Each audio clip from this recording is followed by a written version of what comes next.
আল্লাহ পাকের আরশে যখন গেলেন, আল্লাহর সাথে এবার কথোপকথন শুরু হয়ে গেল। বলেন না সুবহানাল্লাহ। আল্লাহর কোরআন সাক্ষী, সুম্মা দানা ফাতাদাল্লা ফাকানা কাবা কওসাইনি আও আদনা।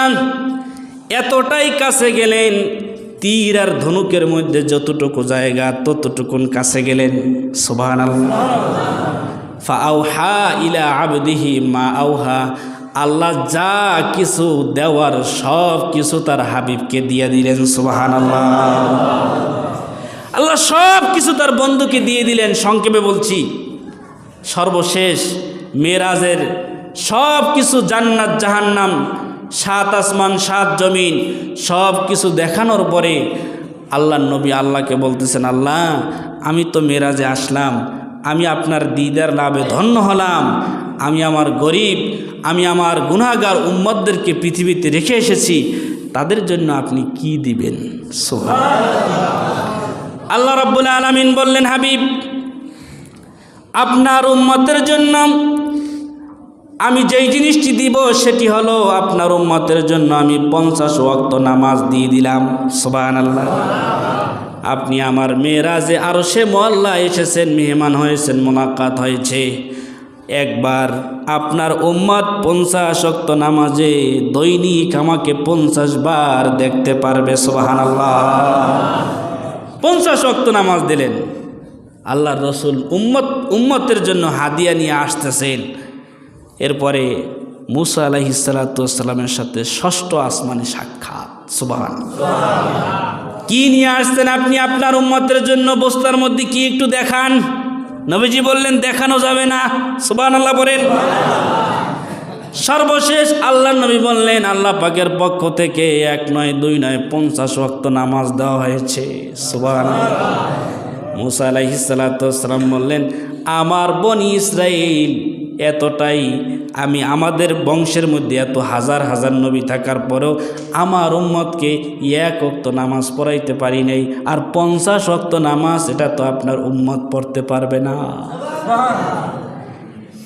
আল্লাহর নবীকে বললেন, আপনি যান আল্লাহর কাছে গিয়ে আপনি কমায়ে নিয়ে আসেন।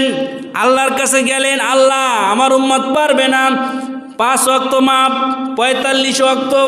আবার আসলেন, এভাবে করে করে 1 নয় 2 নয় 9 বার আল্লাহর কাছে গিয়েছেন। সুবহানাল্লাহ। তাফসীরের কিতাবের মধ্যে আসছে, আল্লাহ চাইলেই তো একত্রে 5 ওয়াক্ত দিতে পারতেন, বারবার যাওয়ার কি দরকার? এর ব্যাখ্যা করতে গিয়ে তারা বলেছেন, বারবার যাওয়ার মানে হলো আল্লাহ পাক তার বন্ধুকে বারবার কাছে নিয়ে দেখতে চায়। সর্বশেষ 5 ওয়াক্ত নামাজ আল্লাহ দিয়ে বললেন, হাবিব লা তাবদীলা লিকালিমাতিল্লাহ। আমি আল্লাহ যা জবানে, আমি আল্লাহ কুদরতি জবানে যা বলি তার কোনো পরিবর্তন হয় না। আমি 50 ওয়াক্ত বলেছিলাম, সেই 50 ওয়াক্তই ঠিক থাকবে। কমাইয়া যে 5 ওয়াক্ত দিয়েছি, 5 ওয়াক্ত নামাজ যদি আপনার উম্মত পড়তে পারে, ওই 5 ওয়াক্ত নামাজের বিনিময়ে 50 ওয়াক্তের সওয়াব তাদের আমল নামায় দিয়ে দিব।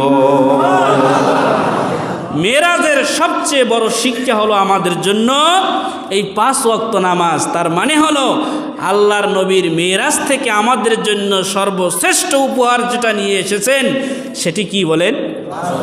5 ওয়াক্ত নামাজ। আবার যখন মেরাজ শুরু হয়েছে বাইতুল মুকদ্দাসে, মেরাজের যাত্রার প্রথমে কি ছিল বলেন? কি ছিল? নামাজ। যাওয়ার সময়ও নামাজ, আসার সময় নিয়েও আসলেন নামাজ।